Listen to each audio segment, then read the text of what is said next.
Video ini mengajak kita menyelami makna terdalam dari pusaka. Bukan sekadar keris sebagai benda warisan leluhur, tetapi sebagai cermin perjalanan jiwa lewat narasi yang hening dan reflektif. Kita akan melihat bagaimana energi yang tertanam dalam pusaka dapat beresonansi dengan tubuh, batin, dan kesadaran kita. Apakah pusaka membawa damai, atau justru beban tak kasat mata? Apakah kita yang memiliki pusaka, atau justru pusakalah yang memegang kita? Video ini bukan hanya tentang keris, tapi tentang diri kita sendiri sebagai pusaka sejati yang sedang mencari jalan pulang. Video ini disusun untuk tujuan edukasi spiritual dan refleksi kesadaran. Semua informasi, simbol, dan pandangan dalam video ini tidak dimaksudkan untuk menggantikan ajaran agama, kepercayaan tradisional, atau nasihat profesional lainnya. Kami menghormati semua pandangan budaya dan keyakinan, dan mengajak setiap penonton untuk menyerap pesan ini dengan hati yang terbuka dan pikiran yang bijak. Pusaka diri menyibak rahasia energi, warisan leluhur, dan jalan kembali ke diri sejati. Di Nusantara, pusaka bukan sekadar benda. Ia adalah penjaga niat, penyimpan memori leluhur, dan kadang pintu menuju dunia tak kasat mata. Namun di balik segala daya dan mitosnya, banyak yang tak menyadari bahwa benda bertuah itu seringkali mengikat, mengaburkan cahaya batin, dan menjauhkan manusia dari keheningan jiwanya sendiri. Dalam perjalanan spiritual yang sunyi, saya menyadari satu hal penting. Kitalah pusaka itu sendiri. Video ini bukan ditulis untuk menambah kekuatan gaib, tapi untuk membuka kembali kesadaran terang, agar kita tak lagi bergantung pada sesuatu di luar diri. Agar kita mampu melepaskan segala ikatan tak sadar, dan menata ulang hubungan kita dengan warisan leluhur secara jernih.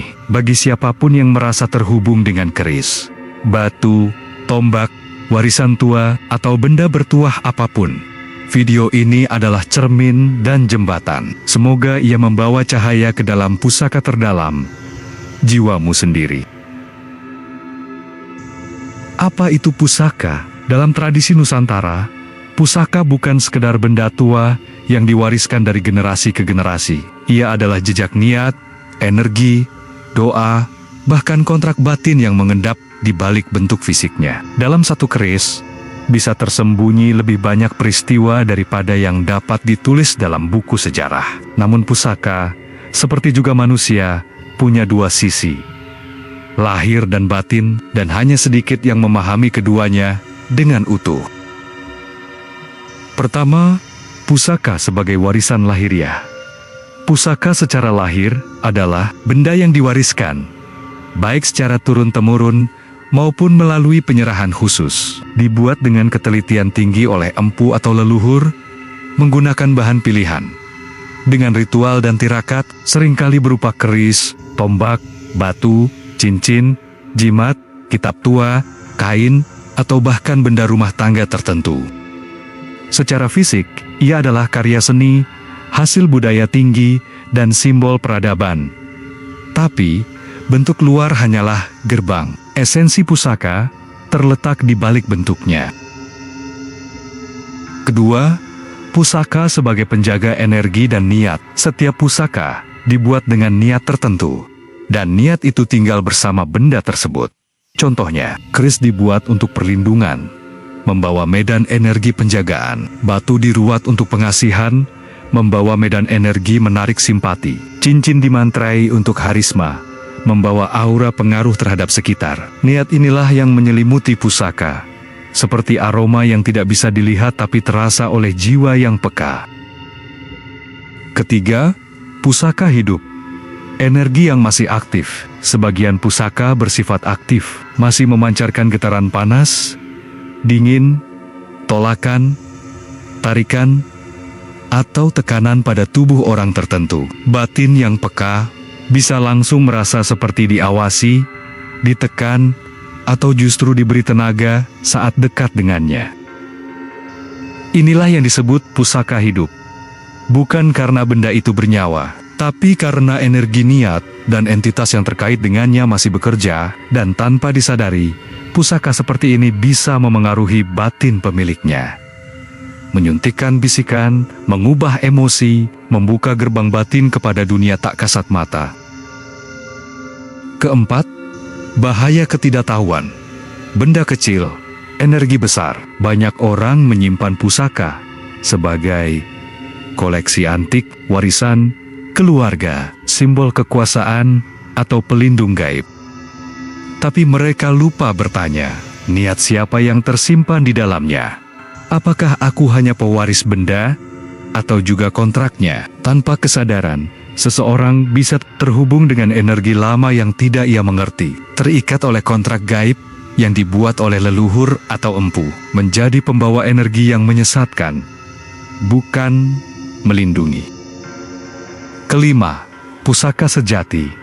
Diri sendiri. Pusaka sejati bukan yang disimpan di lemari, dibungkus kain, atau dibakar kemenyan. Pusaka sejati adalah hati yang jujur, jiwa yang bersih, kesadaran yang utuh. Karena pusaka luar bisa hilang, tapi pusaka batin hanya bisa diperoleh melalui perjalanan ke dalam. Di dunia, orang bisa merampas benda pusaka, tapi tak seorang pun bisa merampas diri sejati yang telah sadar akan cahayanya. Jangan takut pada pusaka, jangan menyembahnya. Hormati ia sebagai jejak budaya, pelajari ia sebagai cermin niat, dan bila perlu, sucikan ia agar tidak menutup cahaya batinmu sendiri. Karena saat engkau menyadari siapa dirimu, maka segala benda luar hanyalah bayangan yang membisikkan. Waktumu telah tiba untuk kembali ke pusat.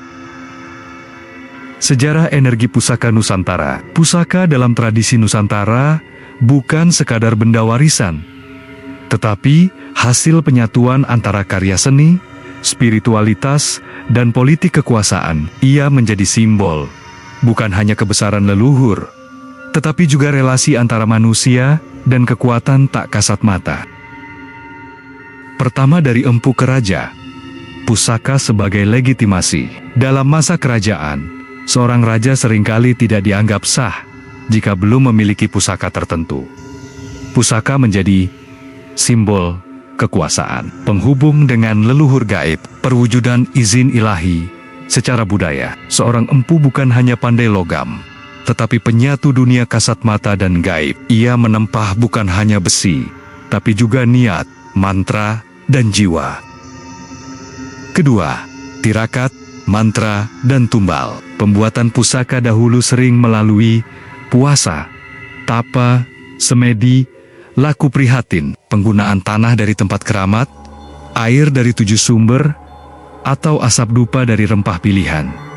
Bahkan dalam beberapa kasus, tumbal jiwa. Maka tak heran jika pusaka tua menyimpan energi kuat, aura berat, getaran yang bisa mempengaruhi ruang dan batin. Ketiga, pusaka sebagai penjaga wilayah. Di banyak desa dan keraton, pusaka ditanam, disimpan di peti, atau ditempatkan dalam ritual tahunan. Tujuannya menjaga harmoni energi wilayah, menjaga agar tidak terbang ke tangan yang tak pantas, menjadi pusat kekuatan gaib spiritual. Namun, ini juga menjadi titik lemah, karena banyak pusaka yang dibuat sebagai penjaga, lalu ditinggalkan tanpa pembebasan energi, dan kini menjadi gerbang terbuka bagi resonansi liar. Keempat, kehilangan makna. Terperangkap energi, kini banyak yang memiliki pusaka sebagai koleksi, tanpa pemahaman niat awal, bahkan dijadikan objek pemujaan. Tanpa sadar, kita mewarisi benda yang menyimpan kontrak, tetapi tidak diwarisi ilmunya. Jenis-jenis pusaka dan getarannya. Pusaka tidak hanya beragam dalam bentuk, tapi juga dalam fungsi, niat, dan jenis energi yang dibawanya. Pertama, berdasarkan bentuk. Keris bilah bermotif luk atau lekuk umum ditemukan di Jawa dan Bali. Tombak panjang, ujung tajam, umum ditemukan di Sumatera, Kalimantan. Cincin batu energi fokus di jari, umum ditemukan di NTT, NTB, Melayu. Batu mustika getaran padat, sering aktif ditemukan di berbagai daerah. Jimat, raja, kertas atau mantra diikat umum ditemukan di pedalaman, pesantren tua. Kain leluhur mengandung aura penjaga keluarga umum ditemukan di Minang dan Sunda. Kedua, berdasarkan getaran energi. Getaran, arti umum, tanda batin, dingin, lembut, protektif, damai, nyaman, ringan, panas, menusuk, aktif, agresif, tidak nyaman, ingin lepas, tolakan di tangan, penolakan medan, dada berat, tangan gemetar, tarikan halus, energi menempel, sulit melepaskan, teringat terus, berat, kosong, energi mati, lelah, bahkan tidak terasa apa-apa. Pusaka adalah warisan budaya, bukan alat kesesatan. Dalam banyak kasus, orang mulai menyimpang karena menyalahgunakan atau salah memahami pusaka. Alih-alih dijadikan warisan budaya, pusaka berubah menjadi simbol keangkuhan spiritual, media pemujaan, alat manipulasi batin. Memuliakan, bukan mengultuskan. Pusaka adalah jejak peradaban, bukan Tuhan kecil. Hormatilah pusaka, sebagaimana kita menghormati baju peninggalan kakek dengan cinta, dengan pengertian, tapi tanpa menyembahnya. Perbedaan tipis antara menghargai dan mengkultuskan. Menghargai dengan langkah, menyimpan sebagai simbol budaya, mengetahui sejarahnya, membersihkan energinya, memahami fungsinya terbatas. Sementara mengkultuskan, menyembah, atau memberi sesajen, merasa takut kehilangannya, mengandalkan untuk segala urusan, menjadi pusat keyakinan. Pusaka yang menjauhkan dari Tuhan bukanlah warisan cahaya. Setiap pusaka yang membuat kita takut berpisah dengannya, mengalihkan pusat ibadah, membuat kita merasa berdaya karena benda, bukan karena Tuhan. Maka itu bukan lagi warisan budaya, tapi telah menjadi tirai antara kita dan cahaya ilahi. Pusaka sebagai pengingat kesadaran, namun jika disikapi dengan benar, pusaka bisa menjadi pengingat akan nilai leluhur, media refleksi atas niat zaman dahulu, alat pendidikan spiritual dan budaya bagi generasi mendatang. Karena sesungguhnya, pusaka bukan benda sakti, ia hanya cermin, yang jika kamu pandangi dengan jujur, akan menunjukkan siapa sebenarnya dirimu. Bagaimana pusaka menyimpan ikatan tak terlihat di balik indahnya warangka dan rumitnya pamor keris. Sering tersembunyi ikatan yang tidak kasat mata. Bukan sekadar mitos, tapi medan batin yang masih aktif. Bahkan setelah ratusan tahun berlalu. Pertama, pusaka dibuat dengan ikrar dan niat. Ketika empu membuat pusaka, ia menyusun niat khusus perlindungan, kekuasaan, pemikat, menyalurkan energi melalui mantra dan laku tapa. Kadang membuat ikrar batin atau kontrak gaib. Kedua, pemilik baru, pewaris getaran lama. Banyak yang mewarisi pusaka tanpa mengetahui. Apakah pusaka itu pernah diisi? Apakah ada tumbal yang masih ditagih? Apakah ada penjaga tak kasat mata yang masih mengiringi? Ketidaktahuan bukanlah perlindungan. Kadang ia justru membuat kita menjadi pewaris kontrak yang tidak kita tanda tangani. Ketiga, tanda-tanda ikatan masih aktif. Gejala, merasa dipantau saat menyimpan pusaka. Dada berat saat membersihkannya. Sering mimpi bertemu sosok penjaga. Sulit fokus ibadah saat menyimpannya. Rasa takut, sayang berlebihan terhadap pusaka. Makna energi. Masih ada khodam aktif, ada kontrak yang belum dibatalkan. Pusaka sedang mencoba berkomunikasi. Energi tidak netral, batin sudah terikat. Keempat, pusaka tidak bernyawa, tapi energi berniat itu hidup. Inilah inti dari ikatan tak terlihat. Bukan pusakanya yang gaib, tapi niat dibaliknya masih hidup. Terutama jika dibantu entitas halus jin, khodam, penjaga gaib. Nama-nama, khodam, dan resonansi. Tak semua pusaka memiliki khodam, tapi sebagian besar yang dibuat untuk tujuan spiritual, sering mengundang entitas gaib sebagai penjaga atau penguat. Beberapa nama bahkan menjadi pola resonansi. Cukup disebut saja, bisa membuka jalur gaib. Apa itu khodam?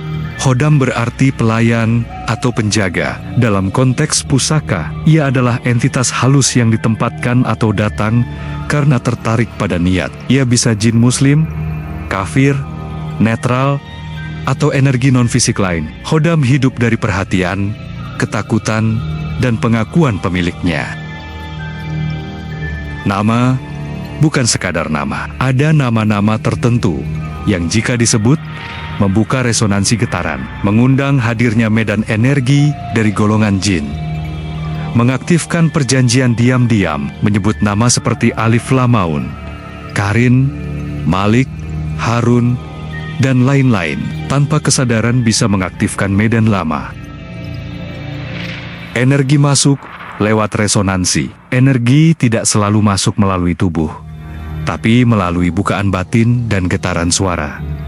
Maka, menyebut nama akan membuka gelombang. Menyimpan niat akan membuka jalur, mengagumi berlebihan, menjadi pintu. Cara menutup resonansi. Deklarasi batin. Aku bukan milikmu. Aku tidak memberi izin pada energi apapun selain yang berasal dari cahaya ilahi. Semua resonansi yang tidak sesuai denganku, lenyap sekarang. Ritual netralisasi. Tidak menyebut nama lagi. Mandi garam atau bunga 7 rupa. Meditasi keheningan dan zikir. Gerbang gaib dan jalan kembali. Jika pusaka adalah gerbang, maka sadarilah kapan kamu sedang berdiri di ambangnya. Banyak yang merasa memiliki kekuatan sejak menyimpan pusaka, tapi lupa bahwa itu bukan kekuatan mereka, melainkan hasil pinjaman dari energi luar. Pertama, ketika gerbang gaib terbuka, beberapa kondisi membuka gerbang. Tidur dekat pusaka, membuka kainnya, dan memandangi lama, melakukan meditasi atau zikir dengan pusaka di tangan tanpa penjagaan niat. Tanda gerbang terbuka, mimpi aneh dan berulang. Merinding di jam-jam tertentu, merasa tidak sendiri di ruangan sepi. Kedua, jalan kembali adalah kesadaran. Tidak semua gerbang perlu ditutup dengan keras. Kesadaran yang jernih menutup gerbang tanpa perang.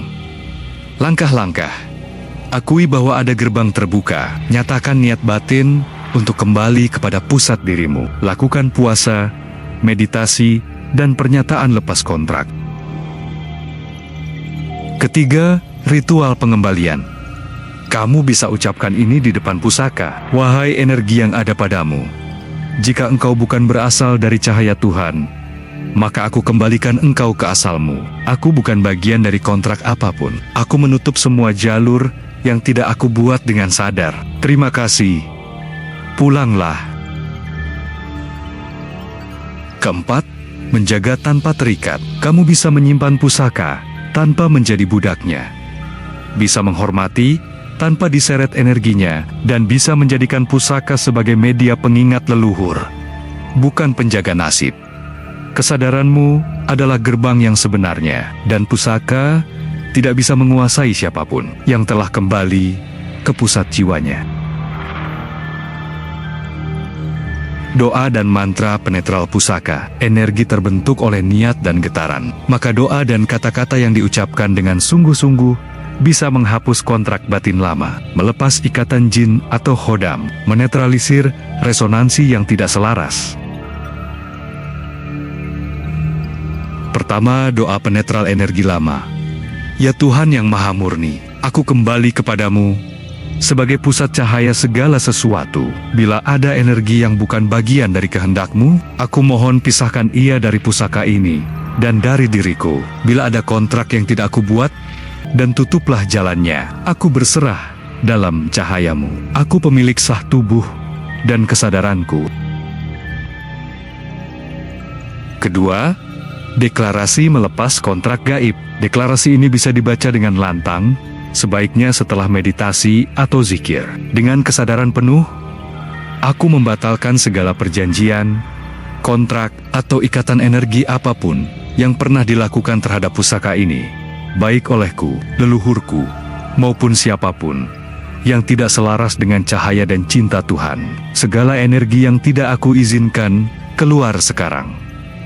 Aku bukan milik siapapun, selain Allah. Pusaka ini adalah benda budaya, bukan penguasa jiwaku. Ketiga, doa pemasangan niat baru. Setelah menetralisir, tanamkan niat suci. Wahai pusaka, aku hormati engkau sebagai bagian dari sejarah dan budaya. Aku izinkan engkau berada bersamaku hanya sebagai pengingat, bukan pengikat. Aku isi engkau hanya dengan niat cinta, damai, dan kesadaran. Dan aku menutup segala celah yang menghubungkanmu dengan dunia tak kasat mata, kecuali yang berasal dari cahaya ilahi. Ulangi ritual ini setahun sekali, atau ketika pusaka terasa kembali berat atau aktif. Jangan lakukan ketika batin sedang tidak stabil, marah, atau tertekan. Selalu awali dan akhiri dengan zikir, meditasi, doa pribadi yang membuatmu terhubung dengan diri sejati. Pusaka adalah benda, energi adalah medan, kesadaranmu adalah penguasa. Jika kamu membersihkan benda itu, kamu membersihkan bagian dari sejarah batinmu juga. Dan saat kamu netralkan energi luar, yang tersisa hanyalah cahaya jiwa yang jernih dan tidak terikat. Bagaimana melepaskan energi lama tanpa membuang benda? Seringkali, orang merasa perlu menyingkirkan pusaka ketika mengetahui bahwa ia membawa energi lama, khodam, atau getaran tak selaras. Namun membuang bukan selalu solusi, karena energi tak ikut terbuang bersama benda. Tanpa niat pemutusan yang benar, medan bisa tetap melekat di rumah atau tubuh. Dan di sisi lain, pusaka bisa punya nilai sejarah, budaya, atau kenangan luhur. Maka, yang perlu dibuang adalah ikatan batin dan kontrak energi, bukan selalu bentuk bendanya. Diri sendiri adalah pusaka sejati. Setelah melewati semua ritual, penyadaran, dan pelepasan, akhirnya kita tiba pada satu kesimpulan besar. Pusaka yang paling agung bukanlah keris, batu, atau benda warisan. Pusaka sejati adalah dirimu sendiri. Tubuh sebagai warangka, jiwa sebagai bilah. Dalam tradisi keris, warangka sarung menjaga bilah yang tajam. Begitu pula manusia. Tubuh adalah warangka, tempat menjaga energi. Jiwa adalah bilah, esensi yang tajam, terang, dan hidup. Dan jika pusaka dibuat oleh empu, maka tubuh dan jiwa manusia dibentuk oleh Sang Empu Agung, Tuhan itu sendiri. Pusaka yang tidak bisa direbut. Tidak ada siapapun yang bisa mencuri. Kekuatanmu yang berasal dari kesadaran, cahaya hatimu yang tumbuh dari kejujuran, wibawamu yang terpancar dari ketulusan. Pusaka lahir bisa diwariskan, tapi pusaka batin harus ditempa sendiri. Menjadi empu atas hidup sendiri. Kamu bisa menjadi empu bagi tubuhmu. Dengan menjaga makan, gerak, tidur. Empu bagi pikiranmu. Dengan mengasah wawasan, ketenangan, dan kejernihan. Empu bagi jiwamu. Dengan mengenali niat, membersihkan luka, dan memelihara cahaya. Dan saat kamu menjadi empu atas hidupmu, kamu tak lagi membutuhkan benda luar untuk merasa kuat. Kamu adalah pusaka yang sedang ditempa, dan hidup ini adalah dapur tempatmu diuji oleh panasnya waktu. Diri sendiri adalah pusaka sejati. Setelah menelusuri berbagai bentuk pusaka, sejarahnya, energinya, bahkan cara melepaskan ikatan gaibnya, kita sampai pada satu kesadaran inti. Engkaulah pusaka yang paling agung. Tidak ada benda luar yang lebih sakti, lebih kuat, atau lebih suci dari diri sejati yang telah sadar. Kita diciptakan sebagai pusaka ilahi. Setiap manusia adalah benda paling halus, karena memiliki kesadaran, tempat dititipkannya cahaya, karena punya ruh dari Tuhan, penjelajah antara dimensi, karena mampu merasakan, berpikir, dan merindu. Maka, bukan kebetulan jika dalam banyak kitab kuno disebutkan bahwa manusia adalah khalifah di bumi. Aku tiupkan ruhku ke dalam dirinya.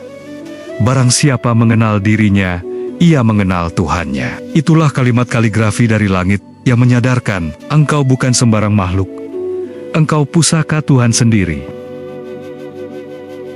Mungkin kamu mewarisi keris leluhur. Mungkin kamu menemukan mustika di gunung. Mungkin kamu pernah merasa dijaga oleh energi halus. Tapi semua itu hanyalah pintu. Dan pintu bukanlah rumah. Rumah sesungguhnya adalah dirimu, yang hening, terang, dan sadar. Kau adalah pusaka, bukan karena bentukmu, tapi karena di dalammu ada cahaya yang tak bisa dibakar, tak bisa dicuri, dan tak bisa dibungkam. Pusaka dan semesta kembali ke titik satu. Setelah melepaskan pusaka lahir, menyadari pusaka batin, dan menyambung pusaka leluhur, kita tiba di pengertian tertinggi bahwa semua pusaka, jika ditelusuri sampai ke sumbernya, akan bermuara pada satu getaran ilahi. Semesta adalah pusaka raksasa. Gunung menyimpan pusaka waktu, samudra menyimpan pusaka emosi, langit menyimpan pusaka makna, dan tubuhmu adalah tempat semua getaran itu bersilangan. Kamu bukan pengamat semesta. Kamu adalah bagian dari semesta. Kamu bukan membawa pusaka. Kamu adalah salah satu getaran pusaka itu sendiri. Dari diri, kembali ke sumber. Jika pusaka adalah alat untuk mendekat kepada kebenaran, maka ketika kamu telah bersatu dengan kebenaran itu, pusaka akan terurai dengan sendirinya. Tidak perlu lagi jimat, tidak perlu lagi mantra, tidak perlu lagi benda perantara. Yang tersisa hanyalah hening, hadir, kesadaran. Titik akhir adalah titik awal. Ketika kamu telah menjadi pusaka sejati, tidak ada lagi rasa memiliki, tidak ada lagi rasa takut kehilangan, tidak ada lagi ego yang ingin diselamatkan. Kamu hanya menjadi getaran, bagian dari irama semesta, satu dengan seluruh ciptaan, dan kembali kepadanya. Kita tak akan pernah benar-benar menemukan pusaka jika yang kita cari adalah benda. Tapi jika yang kita cari adalah makna, niat, kesadaran, dan keheningan, maka seluruh hidup kita akan berubah menjadi pusaka yang berjalan. Jadilah pusaka yang tidak bisa diwariskan, karena engkau telah menyatu dengan cahaya yang tak bisa mati. Kitalah pusaka itu. Perjalanan panjang memahami pusaka telah membawa kita melewati banyak gerbang. Dari benda menjadi energi, dari khodam menjadi kesadaran, dari warisan leluhur menjadi keheningan diri. Kita telah menyaksikan bahwa benda-benda pusaka bisa membawa medan, niat, bahkan ikatan halus yang tidak terlihat. Tapi pada akhirnya, bukan benda itu yang utama, melainkan kesadaran pemiliknya. Dari mewarisi menjadi menyadari. Mewarisi adalah awal, tapi menyadari adalah kelahiran baru. Banyak orang mewarisi pusaka, tapi tak menyadari bahwa pusaka bukan untuk disembah, benda gaib bukan untuk didewakan, dan kekuatan sejati tak pernah datang dari luar. Pusaka adalah alat, bukan jalan keselamatan. Pusaka adalah saksi, bukan pengganti Tuhan. Diri yang jernih adalah pusaka sejati, diri yang telah melalui luka dan tetap mampu mencintai, diri yang telah melalui malam dan tetap mau menyinari, diri yang diam dalam badai, tenang dalam gelap, dan tersenyum dalam sunyi. Itulah pusaka paling agung, diri yang telah mengenal Tuhan di dalam dirinya sendiri. Saatnya menjadi pusaka yang menghidupkan daripada mencari kekuatan dari luar. Jadilah pusaka yang menghidupkan orang lain, melalui senyummu yang tulus, melalui kata-katamu yang jernih, melalui keteguhanmu yang sunyi tapi terang. Jadilah pusaka yang tak bisa diwariskan, kesadaran yang menerangi ruang batin semua orang yang mendekat padamu. Pusaka sejati adalah diri. Diri yang tenang, diri yang sadar, diri yang hening. Benda hanyalah pengingat, getaran hanyalah cermin. Yang abadi hanyalah jiwa yang kembali kepada cahayanya. Jika kau telah menemukan pusaka itu dalam dirimu, maka tak ada lagi yang perlu dicari, karena engkau sudah pulang. Terima kasih telah menempuh perjalanan ini. Semoga video ini menjadi jembatan, bukan jawaban, menjadi cahaya kecil di tengah sunyi perjalanan pulangmu menuju pusaka tertinggi, dirimu yang murni.